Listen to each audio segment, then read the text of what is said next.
All right. Hey, Shalom. Shalom. Shalom. First and foremost, we want to give all praises, honor, and glory unto Yahweh, Bahashem, Yahweh Shai, Bahashem Rachak Wadash, and double honors unto the apostles and elders of great millstone, and as well as the men that taught them, and peace and blessings to all you Akim out there who pushing his word with all truth and sincerity, and as well as to all you believers out there who believe in on the gospel. And it's a couple of brothers from the Great Millstone Houston camp. I'm the brother Korah Abad. And as always, we got the beloved brother Tazapah as well. Shalom. Come. And the Wadi Hawbashim Al Shah once again for blessing us with another opportunity, to be able to come forth and provide this news, this information, which this is the most important things that's happening in this current day and age that we living in. The end of 2026 AD, as we enter into 2027 AD, man. Prophecy is the key component of these times. Or like Elder Taza Potter, where he uses a zeitgeist, the spirit of the times. And the spirit of the times is prophecy, like I said in the book of Habakkuk, the second chapter. At the end, it shall speak and not lie. And we definitely seeing the word speak, and daily, you have the apostles, bishops, elders, brothers constantly go over different aspects of prophecy. You might have some talk about the MOTB. You might have some talk about World War III and how it's going to lead up to it, like the Elder Ariala, and the Elder Require Kwan with the algorithm videos. You gonna have brothers going to the digital system, wars, concentration camps, all these different things, famines, so on and so forth, because the Lord is speaking in this time, like it was told to Edris. When you see these things happening, note that it is the very same time when the Lord shall begin to visit the earth. So hey, welcome to the times that the Lord Yahweh Bashim Shai is finally visiting the earth again, by way of judgments, man. But other than that, Elder Tazapah, you had anything before we hop into it? No, let's get into it. Khan, that's it. A lot to So, and cover. Shalom Tala Khan, Shalom Tala Akim, Akwath, that's tuning in, Yahweh Bashim Shai Brakathum. Shalom. Khan. So the title for this Thursday live is Thursday Live Blackouts, right? With question marks. Blackouts, and the small has continued to drag the whore into war, right? Which all this is a part of prophecy. First with this blackouts, end time headlines was put out about 3 days ago. It says new blackout fears grow as 17 U.S. states are once again placed under power emergency. Right now we know it's hot. The grid is already weak. America's power grid is already weak. And now it's getting even more hotter by the day, whether it's the Lord turning it up or whether the Lord is using Esau, the so-called white man, to turn it up. But also with this it could be a energy crisis that we could see soon. With the continuation of war over in what they call the Middle East. With the Strait of Hormuz continuing to be shut down. Iran not budging, Iran getting help, intel from China, Russia, and as you have the small hats getting intel and America getting intel from the small hats and vice versa. You see, but if this continue, that can cause an energy crisis. So it's going to escalate these blackouts happening even more rapidly. So it says 17 U.S. states. Fear erupts as 17 U.S. states are placed under a power emergency. It says blackout fears are intensifying for millions of Americans as a punishing heat wave strains the nation's power grid to its limits. According to a report from the Daily Mail, the U.S. Department of Energy on Sunday authorized the grid operator serving parts of 17 states to activate idle power sources in a bid to keep electricity flowing. Oh, and another thing, on top of all that was just mentioned, you have data centers taking energy, taking resources, water. It says the emergency order covers Arizona, Arkansas, Colorado, Iowa, Kansas, Louisiana, Minnesota, Missouri, Montana, Nebraska, New Mexico, North Dakota, Oklahoma, South Dakota, Texas, Utah, and Wyoming. It says it grants Southwest Power Pool permissions to bring backup generators online supplies grow critically tight. You see that? So we'll see what happens with that. That's something to look out for. It says more than 20 million people in the affected region face the threat of outages, while 40 million Americans remain under extreme heat warnings. Soaring temperatures and heavy humidity have driven air conditioning demand sharply higher. So again, this is a part of the plagues that the Lord is continuing to send upon Egypt. You was about to say something, Elder Tazapar? Yeah, Con. No, I just say Con. I bring Con. out this is Isaiah chapter 24, verse 10. The city of confusion is broken down. Every house is shut up that no man may come in. All right, the city of confusion is Babylon. Babylon is America. And that breaking down is a process that the Spirit of the Lord is doing. And we see the process in play. All right, and it's going to culminate into Jacob's trouble to where, yeah, people going to be shut up in their houses for fear. And this is what's shaping up right now. But yeah, it's the Spirit of the Lord breaking this place down. All right, pursuant to Isaiah 14 and around 12. Let me read that right quick. Con. Yeah, right quick. This is all right. Isaiah chapter 14 and let's see, verse 11. And you know what? Let me get 9. All right. This is Isaiah chapter 14, verse 9. Hell from beneath is moved for thee to meet thee at thy coming. It stirreth up the dead for thee, even all the chief ones of the earth. It had raised up from their thrones all the kings of the nations. All right. And hell meaning the Most High is going to put them devils in hell. All right. All these with 400 plus years, they've been inflicting hell on us. Now the Most High going to move hell to put it on them. All right. And hell is talking about the grave. And it can go into, a condition of catching hell. But it says hell from beneath is moved for thee to meet thee at thy coming, because he's looking to what? Destroy, kill, all right, murder, but it's gonna be turned on him. And it says, it stirs up the dead for thee, even all the chief ones of the earth. And the dead is in reference to the heathens, the heathen nations. And they're getting stirred up. This is why World War III is culminating. Kim Iverson put a short out, and she's calling it World War III. But that's all the dead being stirred up.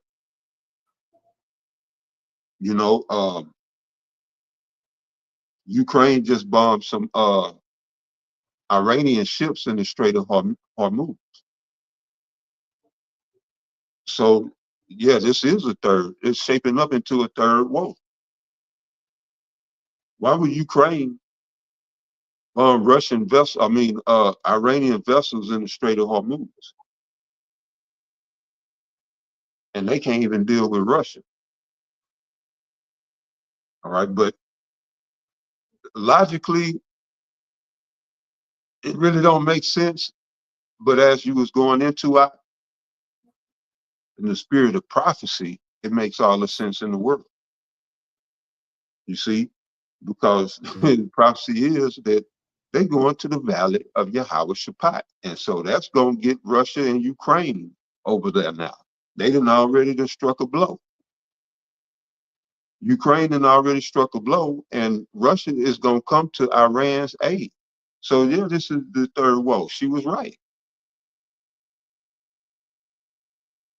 But, yeah, the dead are being stirred up. Well, it said, right. It stirred up the dead for thee, even all the chief ones of the earth. Your Zelensky's, Putin, Xi,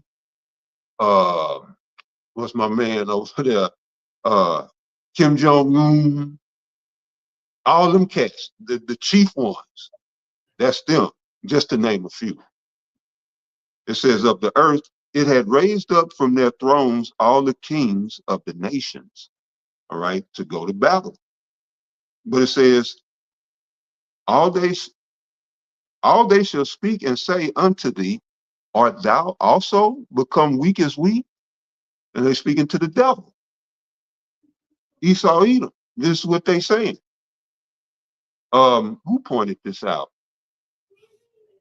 Oh, this is a guy I was listening to, and he was pointing out how when Putin was in China, Xi was pointing out that America is falling apart. And Trump, you know, he didn't go into his usual rhetoric of, no, we're number one, we're great. And he said his response was, in some areas, yes, but not in all. There's something to that effect. But right, when you got your head of state admitting to other heads of state that this shit is falling apart, and by design, mind you, but falling apart nonetheless, then it's a wrap here.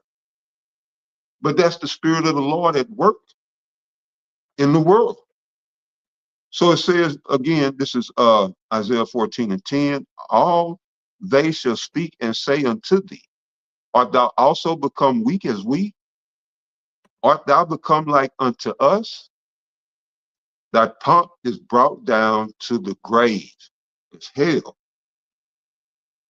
You see, the Heavenly Father is bringing this man where he was pompous and all of that. Now it's shameful spewing on his glory, and he's feeling it.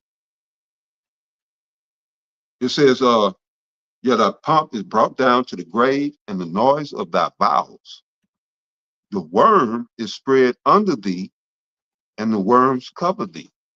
All right, and that's going into the rot and decay of America and its infrastructure.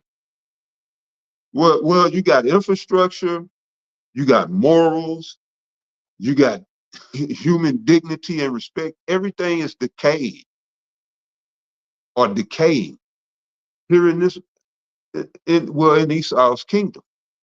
This is the result, the fruits of a devil ruling. You get exactly what you got here in Babylon: insanity, madness, sickness, disease. You see? And the only cure for all of this is Yahweh Shai, but this process has to run its course. Y'all didn't want grace. So the Lord got Jacob's trouble for it. Plus missiles, plus nuclear heat. Because you didn't want grace. That was too much of a bother for you. Well, get ready for this trouble. But you got it out. Now that's it. I'm gonna play this quick video. That's what Scott Ritter he was going into. Pretty much America might as well give up and quit because they ain't gonna win. But they can't because they own script. They can't. You got to get on. Yeah, like you said, brother. There's prophecy running this. God. I don't know if they went up there and told them, but prophecy running this. It ain't Trump. It ain't a Rothschild. You can't name a person unless you saying Yahweh. Why Yahweh Shai? But go ahead.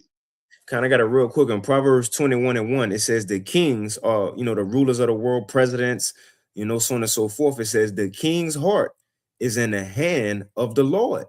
As the rivers of water, he turneth it whithersoever he will. So again, these nations, they might not want to go to war. They probably want to come to peace, but the Lord God has said, you got to go to war. In Joel 2:3, it says the Lord has gathered the nations for his determination. So nobody can stop that, man. But I'll play this from Scott Ritter real quick. Going into ultimately America has lost its dominance. Has every right to believe that they're vulnerable to attack because they've been betrayed so many times in the past. You're talking about Iran. Let me just and they look, Iran has every right to believe that they're vulnerable to attack because they've been betrayed so many times in the past, and they aren't likely to put much credence.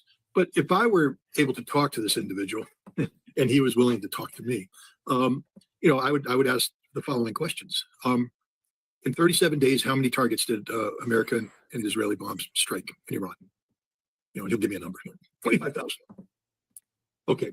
Now, let's just break it down from a defense industrial capacity. How much damage was done to the Iraqi ballistic missile production capabilities? Was Bradley Cooper saying that he destroyed 87% of your ballistic missile production capability? Is this an accurate assessment? No, it's not. We're doing this and the other thing.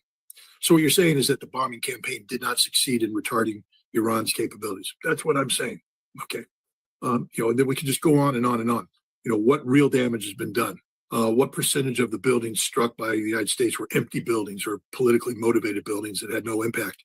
And the point I'm trying to get at is when we look at the real impact of what America did to Iran in terms of, we sunk, ships. Iran wasn't a blue water navy to begin with. So we sank ships that, doesn't change the fact that Iran still controls the Strait of Hormuz and will continue and always will control the Strait of Hormuz.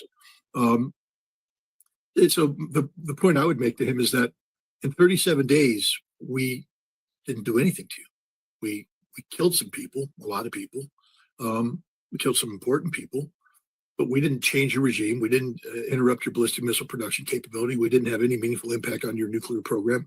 We didn't secure the Strait of Hormuz. We didn't. Right, and real quick, and again, and that's what America been lying and bragging. Trump, we doing this, we doing that. We obliterated them. No more missile capabilities, but Iran still fighting back. Well, how are they still fighting back if you have done all these things? And then what America is doing to combat against Iran is not really affecting them like that. Yeah, they destroying some things here and there. They killed some, a lot of people. But what Iran is doing with less is doing more damage to America. Whether it's his allies, creeping up closer to Israel. You see, and again, with Iran continuing, that's going to make American allies want to separate from America even more. Even more. Man. You about to say something, Zaquan? No, I disagree. I'm disagreeing. Didn't accomplish anything. And so now, Mr. Speaker, I would just ask, what makes you think we can accomplish something this time around? I mean, what are you afraid of? Are you afraid that we're going to repeat what we did before? Why? You won. I mean, it's a pain in the neck. Things go boom, people die, but why would America repeat that? What's your assessment of America? We depleted our long-range strike weapons. You apparently have some intelligence. Have we replenished our long-range strike weapons to the degree that you replenished your missiles? No, not even close. So how many days do you assess America to be able to sustain a campaign similar to the one that they did for 37 days?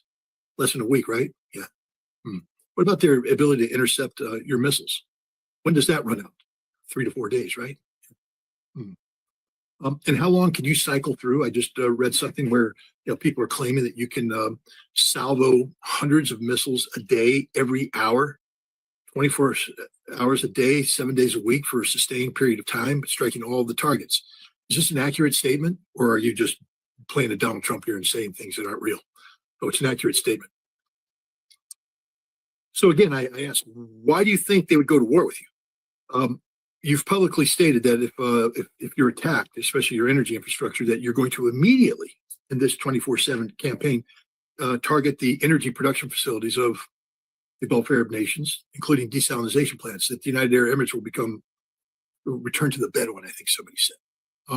Is this an accurate statement? Yeah. What's your assessment of their ability to defend against this? None, right? So again, why do you think they're going to attack? Why? What? I mean, this is my question. I mean, I understand what they're saying. They have every right to be prepared for an attack, but why do they think they're going to attack? Because to attack to what end? What objectives are being sought? And what's the risk gain calculation that's being done on the part of those who would want to attack? And I would make the counter argument that Donald Trump can't attack.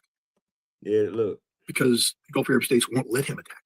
One exception might be the United Arab Emirates, but according to Donald Trump, they were on the phone too.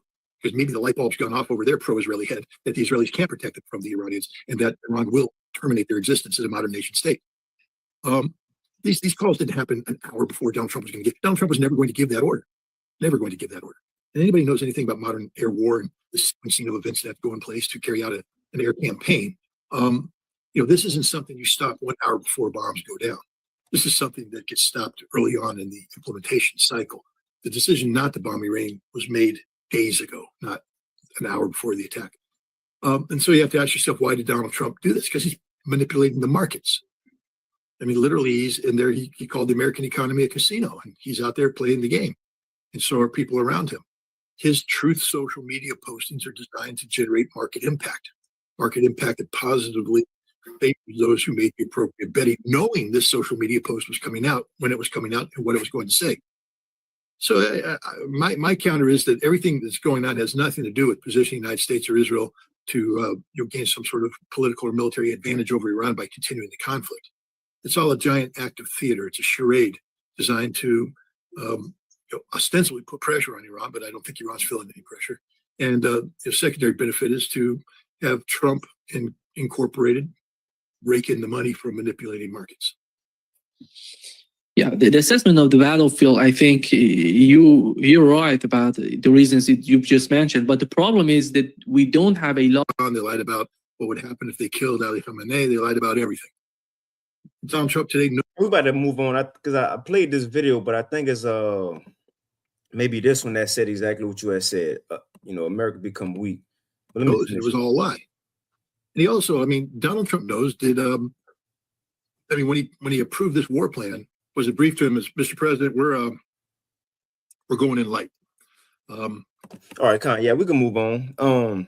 So in the spirit of that, again, it says the small has continued to drag the whore into war. Now, as we know, they talking about a merger with the small hats in the U.S. I'll read a little bit of this. It's from Pentagon or militarytimes.com. It was put out yesterday. It says the House of Representatives passed its version of the National Defense Authorization Act last week, leaving in place a controversial provision that would encourage co-development and co-production between the U.S. and Israeli defense industrial bases. The House's version of this provision, known as Section 219, proposes further integration between the U.S. defense industrial base and Israel's. It comes amid a dramatic shift in the U.S. public opinion about military aid to Israel. So a lot of these things happening after you see an uproar of American citizens complaining about Israel. On top of the prophets already prophesying against these people, telling you they ain't the real Israelites. So now they're trying to merge intelligence, right, capabilities with America. Right now, we'll play a couple videos to see where this could go. But it says both the House and the Senate versions of the provisions will shift the model of security cooperation the U.S. and Israel now employ. So think about how much America already support Israel. Now they're going to take it to another level. It says, though there is already co-production between the two countries on weapon systems, those efforts historically have been limited to defensive systems like the Iron Dome. The House version creates an executive agent position within the Pentagon. Now remember this person, because somebody go have to be hired to be put into position of this executive agent. They go be the mediator between Israel, America, and intelligence. And Elder Tyler probably will play a video after this. You know who go hire that person? Who over hiring this executive agent? Pete Hegseth. Pete Hegseth. Because what is he what's his position? What's his position? That's either which kind of defense minister of defense or something. Yep. Yeah. And check it out. It's up to him to hire this position. We'll play a video in a few. It's gonna say that. My bad. Secretary of Defense. The water. Yep. Secretary of Defense. Pete Hegseth. It's gonna be up to the Secretary of Defense to hire this certain person. But it says, let's read it. I'll read a little bit more. All right, that's cool. I'll go into this one. Right. So it says, this is from commondreams.com. It says, how Section 219, the U.S. and Israel military merger, would thwart American democracy. It says the merger would connect the U.S. and Israeli militaries in unprecedented ways and make it exceedingly difficult for any future president to unwind this partnership with a foreign government, no matter what public opinion says. And you know See what? that? Hit that one more time. Hit that You one got more it. time. It says the merger would connect the United States and Israeli militaries in unprecedented ways and make it exceedingly difficult for any future president to unwind this partnership with a foreign government, no matter what public opinion says. Hmm. Wait a minute. Didn't it say something about the democracy, or did I miss it? No, oh, so like that was in the title. It says how Section 219, because that's the section is under in the Right. in In the bill. the bill, National Defense Authorization Act is under Section 219. So it says how Section 219, the U.S. Israel military merger, would thwart American democracy. Yeah, right there. I didn't know that was the title because I can't see it. But yeah, it's gonna thwart democracy, right? That's Revelation 13 and 11. The beast coming up out of the earth had two horns like a lamb. That's democracy, but spake as a dragon, you know, through draconian legislation, but by way of communism. They bringing communism in. We really been under low-key communism, disguised as a democracy, but they fixing to let it be known fully. All right. But why I say low-key communism, because they got the same people in office. You got 30, 40, 50 plus year people sitting in the Senate, all throughout Congress. They just lifetime, you know, the democracy, you're supposed to choose your representatives. And nobody's choosing representatives, they're given to you. And I spoke about that today. What's the name? Lindsey Graham died. They put his sister in his spot. The governor of South Carolina put his sister, Lindsey Graham's sister, in his spot. That ain't democracy. But that's what they saying. This NDAA isn't democracy. And the verbiage of that bill, such as merging militaries. And as Kim Iverson stated, that's a loss of sovereignty, right? Because you're destroying all the principles that you allegedly was founded on. All right. Your constitution is supposed to have been a constitutional republic. And somehow that got changed to a democracy. And now you're witnessing a crossover into communism. What you think Klaus Schwab and them mean at the WEF when they say you will own nothing and be happy? That's communism. The shit ain't yours. And what they doing? When they put this digital system in place, you will have to subscribe for everything. Well, not for a lot of the things that you just enjoy randomly, just inadvertently enjoy without even thinking, like you enjoy popping your trunk, loading your stuff in the back of your car to take a trip. That ain't nothing you got to think about.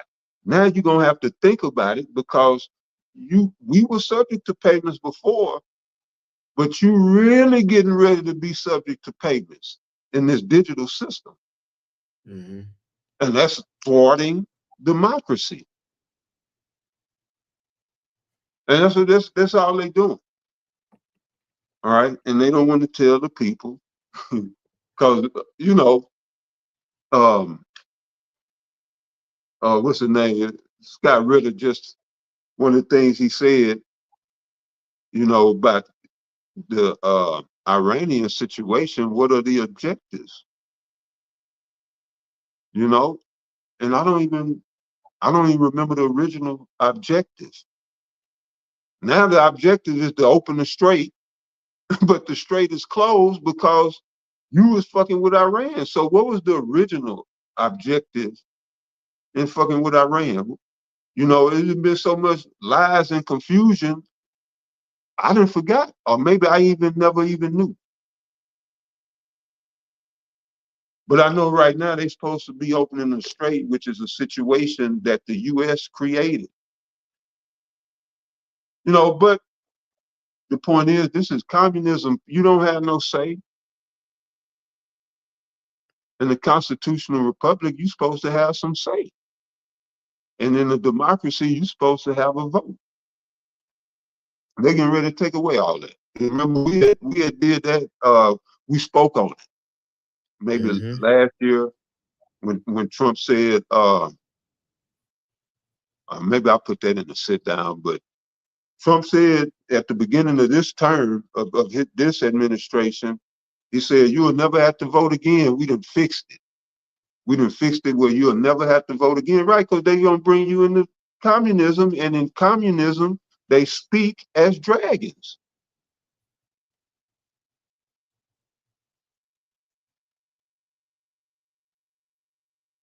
But go ahead, brother. No, that's But it. that title is dead on, lockstep with prophecy. But you got it. It's all backfire ultimately on American citizens. I'll read this real Right. quick. It's I just all typed gonna in. come on the heads and the shoulders of the mark mains. You're absolutely right. Good. You're absolutely right. Go ahead, brother. Yeah, I just typed in on ChatGPT communism meaning in simple terms. It says a simple example in a capital. It says more, but I'm just getting to the point. In a capitalist system, you can own a farm, make a profit, and pass it on to your children. In a communist system, the farm will generally be owned by the state, The and state. what it produces will be distributed according to the government's plan. So own nothing and be happy. It And they says, can come in and say, you don't get nothing. I'm taking all of it. And you can't say nothing. That's draconian. Yep. But go ahead. Go ahead. Yep. It says and governments like the Soviet Union, China, Cuba have typically had governments that control much of the economy and limited private ownership and political opposition. So you ain't own nothing and you couldn't say nothing. Exactly. Exactly. And that's what's coming. That's exactly what's coming. Oh, and I That's looked what's up this coming. too. And I looked up this too while you was talking, but because they merging intelligence. And the thing is, this ain't just to go to war, right? To beef with Iran, get intelligent what Iran doing, what they got, Right. It ain't just for war. You're right. It's coming. Yeah, where they bases You're at. We trying to absolutely right. But I typed this in. I said, does Israel have some of the best intelligence and surveillance in the world? It says, yes. Israel is widely regarded as having some of the most capable intelligence and surveillance capabilities in the world. Intelligence community includes Mossad. Oh, I seen a video today. It says Mossad is the new, because of the merger, it says Mossad will be the new CIA. Right, they're gonna just take over. Right. Yep. And then I think you were saying it last week too. How it's gonna be an easy transition because most of people who got position in the White House are already small hats or pro small hat. Exactly.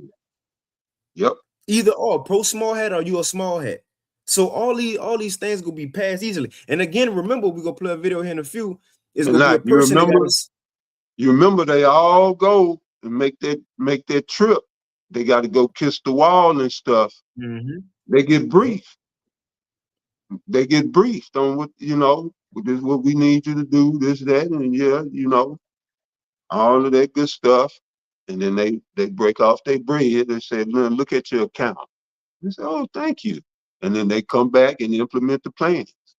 Mhm. So, right, it's like you're saying, it's going to be a smooth transition because this has been in the making for years. Down to, like I mentioned, NLE 09 National Level Exercise of 2009. And then your Jade Helm was at 15. That's what that was about. All right. And we went into Jade, if I can remember the acronym, Joint Assisted Development. But it was for home-based warfare, basically. Yeah, Joint Assisted Defense, something. But yeah, that's what that was all that. That is what all that was about. And so it's ready now. It's just plug and play. Yeah, you got it though. And I read this part right here, and we can move on to these videos. It says it's called Section 219, tucked away in a massive congressional spending bill known as the National Defense Authorization Act, or NDAA. This provision of the law would effectively require our nation to permanently entangle the American military with the Israeli military. Among other things, the United States Israel Defense Technology Cooperation Initiative would require the U.S. to share intelligence with Israel and establish a system of weapons research, development, and production, particularly in the domains crucial to warfare in the modern age: artificial intelligence, autonomous systems, robots, and various other fields of high defense technology. Now it's gonna go on. So that's explaining them coming together. And again, it's not just war, but it's gonna make the point how these things are coming about now that the American people are turning on Israel now. See, and they don't understand why America keep helping out these people. So it says, where we at? Right, it says if this bill passes in the current form, the U.S. will be more integrated with Israel more than any other country. Here it is. Over the past 3 years, the American public opinion has turned sharply against the Israeli government. Thanks to modern miracles of social media, Americans were able to directly see the human carnage as the small hat military slaughtered and starved by the most conservative estimate over 73,000 people in Gaza. So remember all this, right? We was able to witness the acts of these small hats. We've been able to witness what they've been doing in Gaza and the so-called intelligence that they've been doing this with, man. The point is, eventually this could not, but this eventually will be used on Americans. What's been happening in Gaza and Palestine will be used on you Americans, man. It says, yep. It says, right, it goes into the American people being fed up over these things, civilians, dozens of soldiers dying, and a global economic crisis, including gas prices. It says the American people are simply fed up. So Right, I'm gonna play this video. that's what I was gonna say earlier too, man. This war is highly unpopular, and they can't get no support. But we know, I don't know if they're gonna speak on it in the video, but we spoke on it last week that the draft has been set to take place at the end of this year. All of these things that the merger and all that is all set. Plus the tokenization of Wall Street was supposed to take place in December. So all this supposed to take place month before or either after the midterm. But yeah, brother, the war is unpopular, man. And so they're gonna have to bring in that draft. And so yeah, it's gonna get ugly, man. Go ahead. I know they got some good stuff too. Yeah, I'm gonna play it, but ultimately what it do, it brings together the two nations, and it says, look, they have to establish a Pentagon executive agent. This person, look, it says the Secretary of Defense or Secretary of War must appoint one office or official to oversee the partnership. So guess who got to pick this Oh guy? yeah, my bad. My bad. The Secretary of War. I forgot. Yeah, Yeah, God. that's his. Yeah, that's his official type. Telling him. God, I'll go ahead and play this. It says, so this video says, put out 8 days ago, Congress passed NDAA, merging U.S. and Israeli military intelligence. So today, Congress is passing the National Defense Authorization Act, which is something that is passed annually to specify the budget, expenditures, and policies of the Department of Defense, or as we now call it, the Department of War. You see, now normally this is all about setting the spending levels for military weapons, personnel, operations, directed defense priorities, military agency management, and benefits for our troops. And it's been passed by Congress every single year for the last 6 decades. It also typically includes our foreign policy, including the provisions for our foreign alliances, military aid, and counter-threat strategies. Except this year, it's a little bit different, because Section 219 of this legislation would shift U.S. policy from providing standard military assistance to institutionalizing a long-term defense integration between the United States and Israel. Now, we've provided military aid to Israel for years. They've been long considered one of, if not our greatest allies, but they are also a theocratic nation that is constantly getting themselves into conflicts. And because of their history of constant conflicts in the Middle East that America has been dragged into time and time again, they've really been the center of controversy. And once you take into account that they have by far the largest influence over our elected officials, it becomes even more concerning. Now, there have also been dozens of allegations and conspiracy theories over the years, but I want this video to be objective, so I'm not even going to get into any of that stuff. The point of this video is not to try to paint Israel into any sort of bad light. No, they wicked. It's just to talk about what's best for America and the American people. Because even if you were able to debunk every conspiracy theory that there ever was about Israel, and you were able to prove beyond a shadow of a doubt that they were never the ones to provoke any of these conflicts, I would still think that this is a really bad idea. And let me tell you why. Now, I'm just going to pull this right up on the screen so we can read it together. Now, this is just me Googling what exactly Section 219 is. Now, first off, it says that there would be a mandatory Pentagon executive agent. This would be centralized oversight that would require the Secretary of Defense, or now the Secretary of War, in our case right now, Pete Hegseth, to appoint a permanent Pentagon executive agent solely dedicated to accelerating bilateral defense technology. Precedent of authority. So Pete, opponents note this agent authority could override other Department of Defense component decisions, such as technology sharing restrictions. It says that it bypasses. So I want to highlight. So Pete Hegseth got to choose this executive agent who gonna be the person, the go-between between Israel and America, you know, and as far as what they're gonna do with AI, technology, certain decisions, intelligence, the plans. First, Pete Hegseth bugged out himself. This man bugged out himself. But I feel like I'll play this quick video right here on the Yashawama video. Pete Hegseth just getting cussed out. Where is it? But he overpicking somebody to do this. Let me see. Where is it? Where you at? It's from the Yashawama video he put up 4 days ago. News and prophecy. World War III on the horizon and end time prophecy. Okay, they getting their ass beat to sleep and they're running through all this money. They're coming to the Senate begging for money. So now the Senate's like, nigga, what are we paying for? Nigga, we're not getting. So this guy on the screen go pick the new position for the Israel and America merging, and he gonna be able to call the shots and go past Congress and all that. That's another point. They go be able to, for some things, not all, but go around getting things approved. No results. We're constantly losing aircrafts. We're losing $billion radar. The service members are dying. The bases are becoming uninhabitable. Nigga, what are we paying for? You see? So you're going to see a little back and forth between this maniac, all right, Pete Hegseth, okay, this neo-Nazi, okay, cokehead, you know, which is the Secretary of Defense, what they call Secretary of War now, okay? And you Americans have a hell of a lineup when it comes to your leaders, man. Between this guy, Trump, Vance, okay, Rubio, okay, they're all cowards. You see? and this guy Stephen Miller. Okay, you have a hell of a lineup. All right, as your leadership, man.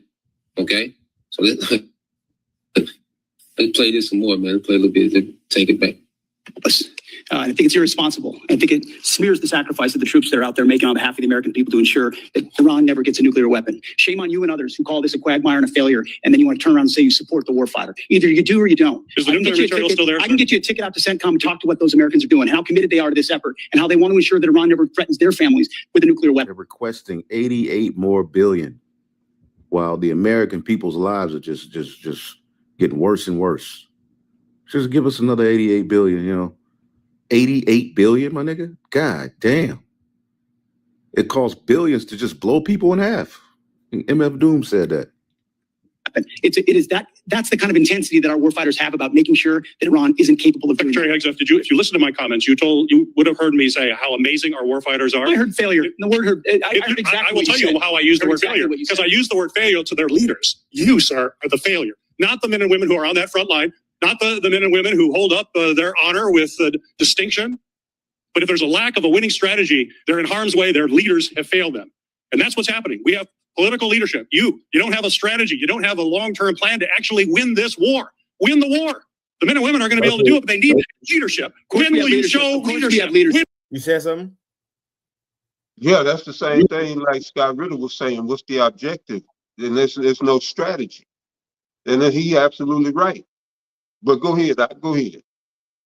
When will you show You show some leadership and stand up to your fellow Democrats who won't fund the troops, who stand and play partisan politics while you don't give us the money. You want to stand up here and talk about the troops? You won't show any political courage to actually fund our department because you have Trump derangement syndrome and can't actually commit to anything meaningful. True. So I put this on you, Senator. Secretary Hegseth, you have trillions, you have over $1 trillion. You're asking for $1.5 trillion. It's not a question of money. It's a question of leadership and understanding what it takes to actually win. Political cowardice of Democrats who won't fund the troops. Iran's interior minister sitting. A child. All right, a child, man. Okay, you see, you have children leading you, man. Like we always get into. What's that? Ecclesiastes. Right, that was the ultimate point. You see, P. Hegseth is a child himself, but he's in position to hire the next Pentagon executive agent, and that's the person who will be dealing as far as the mediator for the merger between Israel and the U.S. But again, this is they already merged in a sense, man. These things are already happening. What they've been doing, what Israel been doing in Gaza, you know, Palestine, they eventually go merge with America. Yeah, they probably go do some military as far as build military equipment, so on and so forth with it. But again, they're gonna use that intelligence spying. Remember, Israel, they're the ones who had the bombs and the cell phones. You know, I forget who it was, but they had the some type of bombs in cell phones, I believe it was, or some type of walkie-talkie cell phone, iPhones. But again, these tactics gonna be used on the very American people eventually, man. Let me go ahead and play. Let me see what else he said. Restrictions. It says that it bypasses standard review. The framework alters traditional congressional confirmation processes and annual appropriation oversight for these joint ventures. Now, what that means is instead of getting certain decisions passed through Congress, as we typically would, whoever this executive agent that's assigned by the head of the Department of War, which is assigned by the president, would just be able to bypass all those steps and make the decisions themselves. Now, See that? Your next breakdown. Ludicrous. You see that though? That's what it's coming to. Whoever gonna be put into position, and that's another thing to watch for. Let's see who they put in position. Let's see who they hire as this executive agent, because they gonna have the authority to bypass certain framework in order to establish certain orders, man, executive orders, you know, or go around it. But the point is, this is where we coming to. Let me play this real quick. And what you already see now, this is the congressional offices in the U.S. House, but they already have small hat flags all around. Doesn't it? Let's play it again. United States of? United States of? United States of? United States of? United States of? Right. United States of? Makes you think. Doesn't Play another one. Small hat memorabilia everywhere. In Congress, We are here in Congress trying to interview US lawmakers about their stance on Israel's genocidal war on Gaza. And we just wanted to show you this because we think it says something about US politics. Dozens of congressional offices display an Israeli flag right next to an American flag.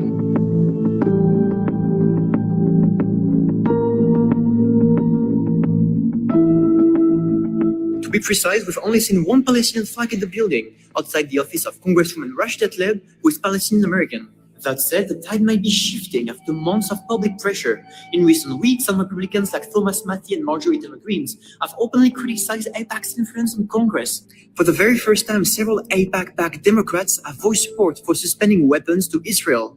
We've seen a pair of senators accuse Israel of ethnic cleansing in Gaza after a field trip to the Middle East, and we've even seen a group of Democrats call for the recognition of the state of Palestine. But these flags are still here, and we are not quite sure what message Congress is sending here. What do you think? See, the Congress feel what small hats support, man. And that's what you've been seeing the small hats doing over there. They eventually go come to America. Let me play this last one real quick, and we got 2 more short videos, and that's it, Elder Tazapar. Yeah. I'll read this right quick. This is Isaiah chapter 47:1. Come down and sit in the dust, O virgin daughter of Babylon. Sit on the ground, there is no throne, O daughter of the Chaldeans. For thou shalt no more be called tender and delicate. All right, so this place is, let's say, come down and sit in the dust. It's going into confusion. And yeah, that's the Most High is breaking this place down, bringing it into confusion. All right, it's going to be confused, just like you see ice. And this is always confusion surrounding them. You know, that's what's coming on a massive scale to America. All right, as the Elder Yashua pointed out, well, at least the video, this place is ran by children. So you're gonna see dust, confusion, and a bunch of trying to gaslight the Senate. You know, the Secretary of War, gaslighting the Senate.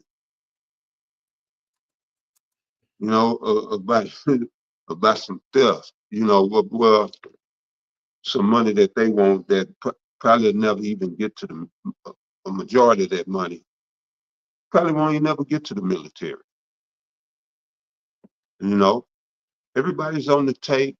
Everybody's corrupt. They all in the pockets of APEC or APAC. You know, and this spells disaster for you average Joe Six-Packs out here. But that was it, brother. That was it. We got like 3 1-minute videos or so. We'll go ahead and play them. Let's play this one real quick. Israel military. Why should we use tax dollars to be used for genocide? We are not merging the militaries. We share intelligence with the Israelis. The Israelis have shared intelligence with us for a long time. When you go to Offutt Air Force Base and you're in the Stratcom building, you'll find out that we have partnerships with South Korea, with the Royal Air Force, with the German military. We are not merged. The men and women of the U.S. Armed Forces have a loyal commitment to the Constitution of the United States. That's how it works. And we have allies. And thank God we are an ally with Israel because their intelligence is saving American lives. You hear that? That's how much that's a for Israel. Thank God they're ally. America's an ally with Israel because Israel small-head intelligence is saving American lives, man. So the point is, it's gonna be used over here. These things over here. Let's play this quick video. It says, "Coming to a city near you." It's called the Palestine Laboratory. The Palestine Laboratory. So the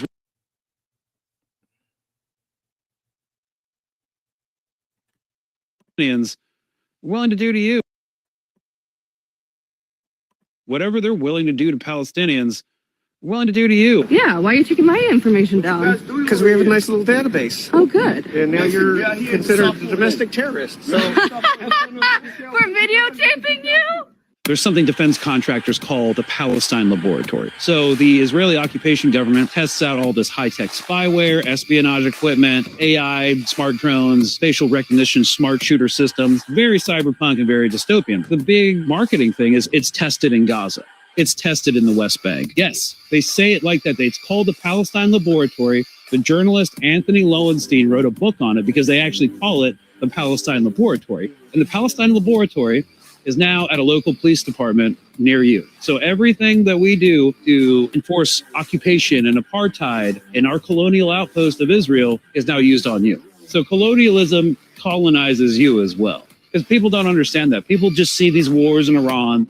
They're like, oh, I'm so far away from it. I don't know anyone who's ever died.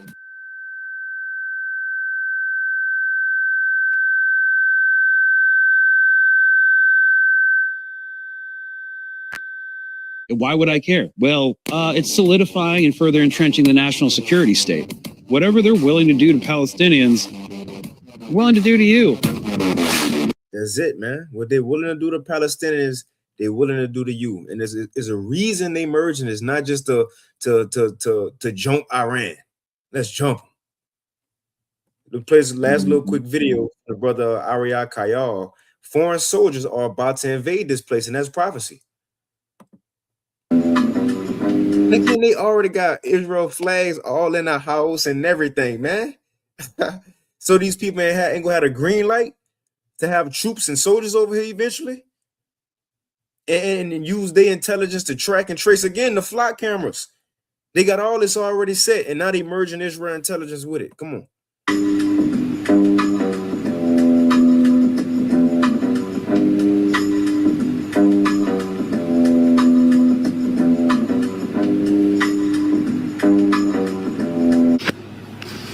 So they officially merged the U.S. military with the Israeli military. And for those of you that can't see the writing on the wall, in my opinion, there's only one reason why they would push so hard for this to happen. See, they're fully aware that the U.S. service members won't take to the streets and start slaughtering their own people. But when you merge two militaries together, it's quite easy to just fly the IDF over here to the U.S. streets and do just about anything and kill just about anyone that the U.S. government wants unalived. In America, if you hadn't figured it out yet, Israel wants you dead. Why does Israel want you dead?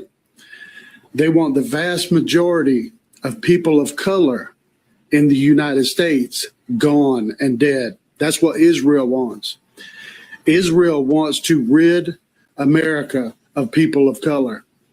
Why? So they can move over here. That's right. Israel wants to move their people into the United States. And the biggest thing that Israel hates the most is people of color. So at the same time, they got small hats can go to Palestine, West Bank, and they can basically set up shop. They can just claim land. Palestinians are not allowed to return, but small hats can go and claim land and start farms. They're encouraging them to start farms from, here in America. So yeah, they got that going on too. So this is a whole, this is a reset, restructuring. He getting ready to move the, how the scriptures put it, remove the ancient landmarks again. But go ahead, brother. He did on. because when the conscriptions to go and fight for Israel starts, it will be people of color, Native Americans, Asians, Black people, Latinos. And what do you think is going to happen when you get there? And another thing too, just to add this again, And out of every place in the world, America is the #1 place calling these small hat people out because you got the prophets here. The majority of the prophets are here in America. That's that's probably the main reason over many reasons. You see, just because they passing certain laws and it seemed like, oh, it's just for land, or it's just for war, things could be directed towards the prophets indirectly. It happened before with Daniel, right? With Daniel, they made a law for the province that nobody could pray to another god, but that was for the whole province. Now, see, the everyday citizens didn't know. They just thought, oh, it's a law for everybody. They didn't know that law that was made for a whole province was made just to entrap one man, Daniel, a prophet. You see? So in these times, laws can be made, and it seemed like it's all just America for all people. No, it's really for the prophets at the end of the day. They just can't tell you, we want them niggas to shut up. See? And the right here is what the main people speaking about the small hats, America, man. Daniel didn't give a damn. He had his window open, didn't he? Yeah, he had it open. He ain't care. Yeah, the window, he didn't give a damn. Come on. Yeah. You're going to be killed in friendly fire. Israel will make sure that you do not come home. That's a fact. Because Israel wants America. It wants the country of America so it can build a bigger country. That's just the plain truth. And if you don't believe me, do some research. That's it, man. And I play this one too. I read this precept and I play this one quick vid. It's Jeremiah 49:20, because we're going to continue to see things leading up to fulfilling this prophecy, or things taking place to fulfill this prophecy. Jeremiah 49:20 says, therefore, hear the counsel of the Lord that he have taken against Edom, against the so-called white man, and his purposes, that he have purpose against the inhabitants of Teman. It says, surely the least of the flock. Who is the least of the flock? The small hats. Those who over in the land talking about they the real children of the Lord. It says, surely the least of the flock shall draw them out. So it's written in Bible prophecy that the small hats, the least of the Edomites, right, was going to draw America out into war. And what's going to be the determining factor of that? It says, and surely he shall make their habitations desolate with them. And that's Bible prophecy. America and Israel will be destroyed. See, the small hat is drawing the whore into war, and they both gonna get destroyed. And let's play this real quick. But the Lord using Trump, Lord willing, this continue. But who else seems like they're gonna be the cruel Lord to make all this happen? Play this quick vid. It's a 49-second video.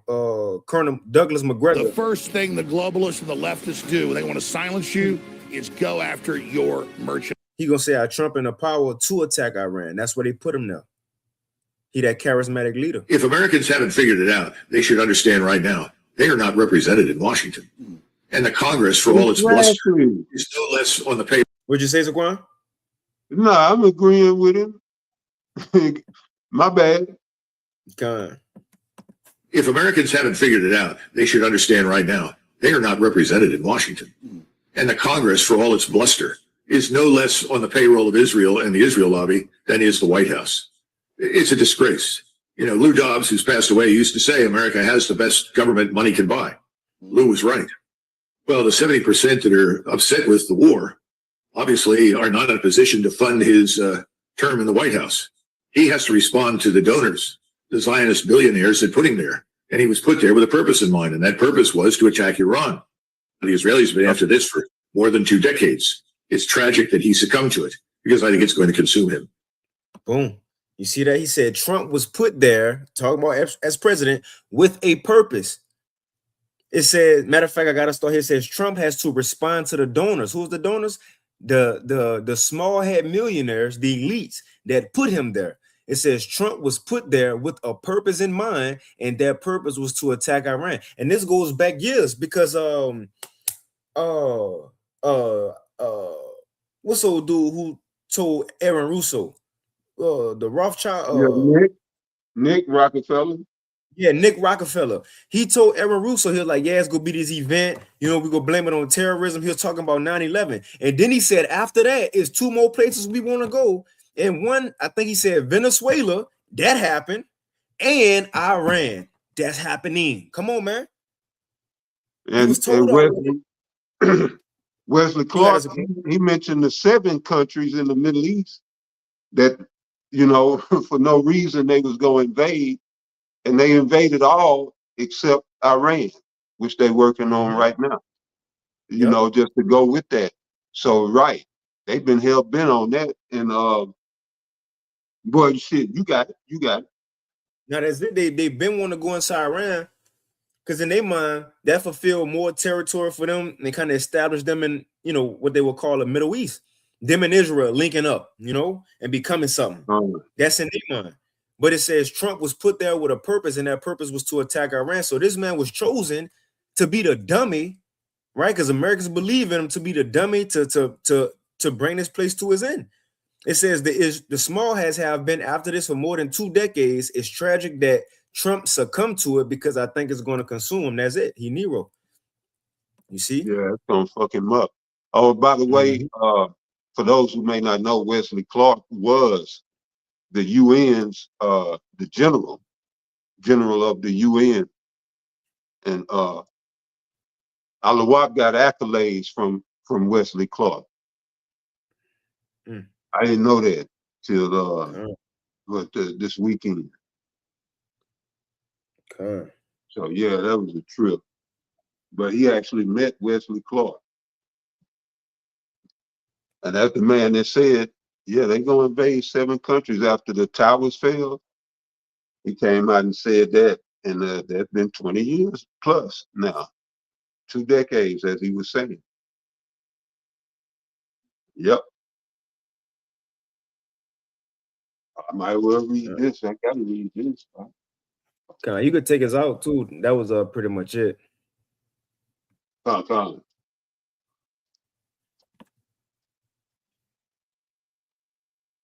right, this is let me see. All right, Isaiah.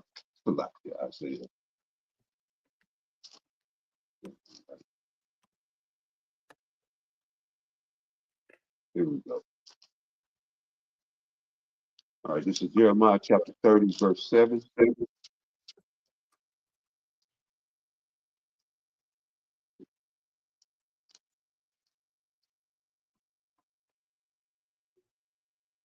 Yeah, I'm gonna start there. Let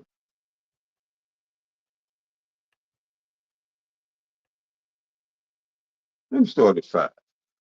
All right, it's Jeremiah chapter 30, verse 5.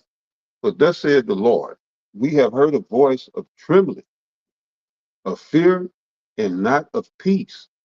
Ask ye now and see whether a man doth travail with child. Wherefore do I see every man with his hands on his loins, as a woman in travail, and all faces are turned into paleness. Alas, for that day is great, so that none is like it. It is even the time of Jacob's trouble, but he shall be saved out of it. All right. He, of course, meaning Jacob, is not all Jacob. A remnant, 1/3, well, of the nation of Israel is going to be delivered. 2/3 are going to be destroyed. And that's what's getting ready to take place in the earth. There's been small judgments, but the big one is coming. All right. The prayer Samson used to say, it's the big one. Yeah, the big one is coming. So yeah, with that, let's see, and precepts.